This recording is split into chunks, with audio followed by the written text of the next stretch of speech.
Hello guys, so nagtest na tayo sa iba't ibang device, no? So ngayon magte-test naman tayo nitong NBA 2K26 dito sa MSI Klo na AI. Let's go! Let's go! Start!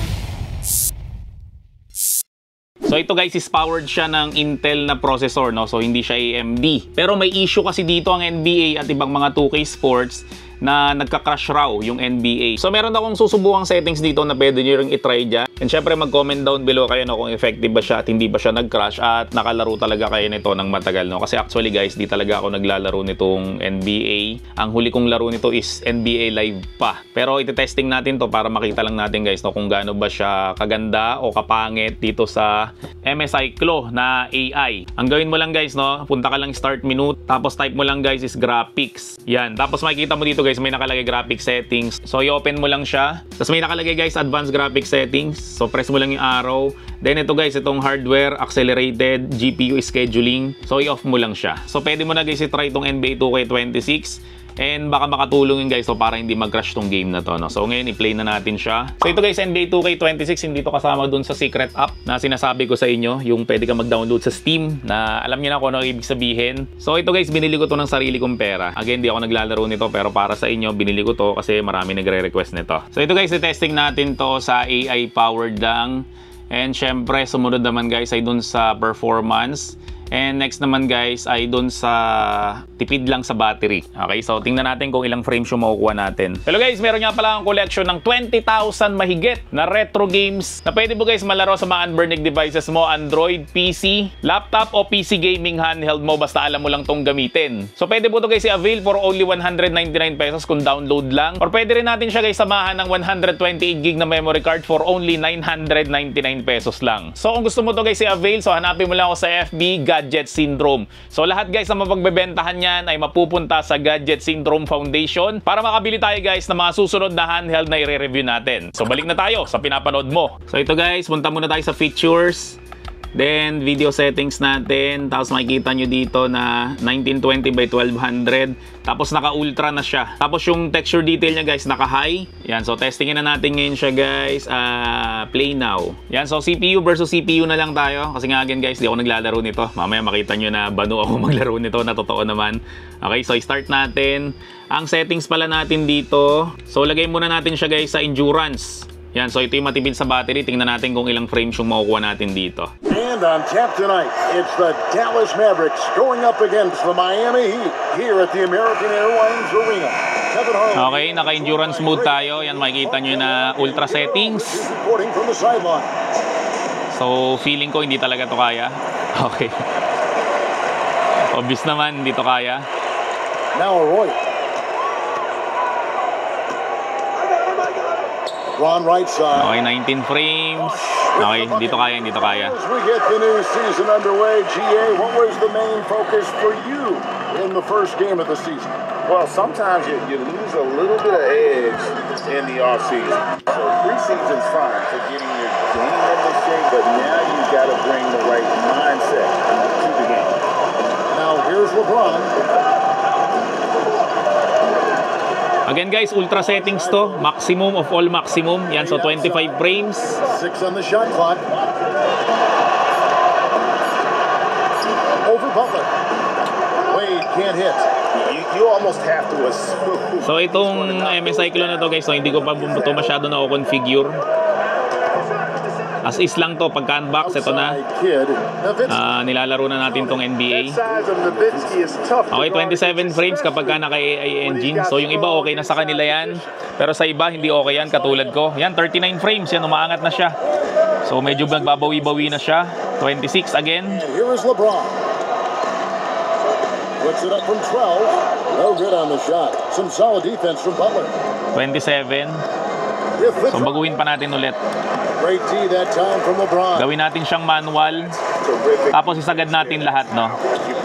Yan, so subukan natin. Pag nakasagad lahat. Outside Bosch. Castro Arroyo. Ito, pag naka performance mode na siya, yan. 40 frames, 41. Close to making the defense pay. So, sa MSI Klo na Z2 Extreme, Maganda performance nito eh. Pero dito dahil nga dinisable natin yung GPU graphics, yung kanina, di ba? Parang hindi to mag-crash. Ay medyo bumababa yung performance niya. Pero pagka in-on natin ulit yun, sa ibang game yun guys, malakas yun. Pero yun nga yung issue dito sa Intel na variant. Lagi raw siya nagka-crash eh. So, yun yung nakita kong fix. Para hindi mag-crash yun nga lang, ito medyo bumababa siya. Yung frame rate niya. Pero again guys, sa ultra settings to.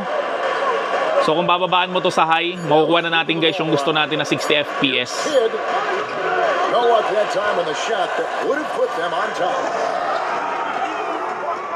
Pero nakalagay, low VRAM.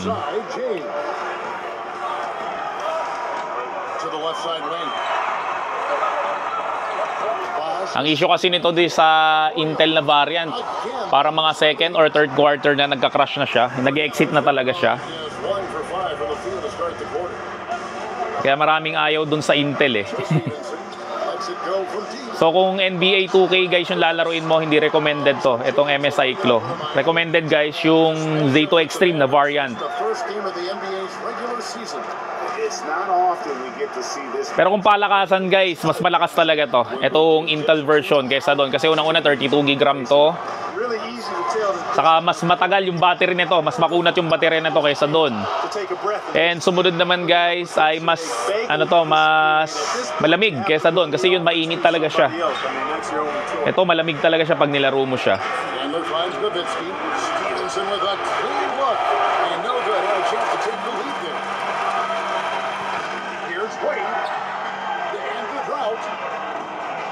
Rebounded by Dallas. In this quarter, he has clearly been off the mark. Kicks it out to Stevenson. Stevenson picks up the loose ball. He was in the backcourt. They'll give it up. A moment here to check out Chris Bosh, coming off a terrific season. And he was in the top 20 in field goal percentage, able to create offense with tremendous efficiency. He was a top 10 rebounder last season for good reason. He's an incredibly intense guy to compete with.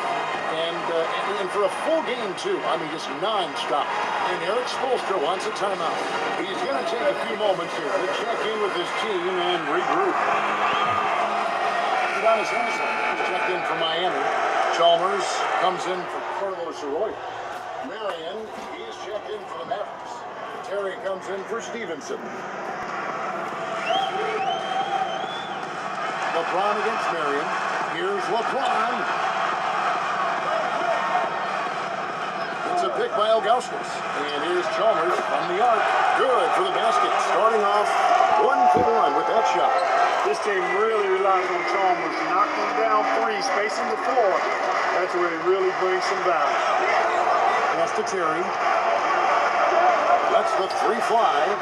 It's rebounded by Zydrunas Ilgauskas. So yan, 37, 36 frames. Hanggang 40 frames siya guys, kayang-kaya niya. And there's the drive. And stolen by Nowitzki. Pass break Dallas. Marion with it. He's picked up by LeBron. Outside Terry. Rebound by the Heat.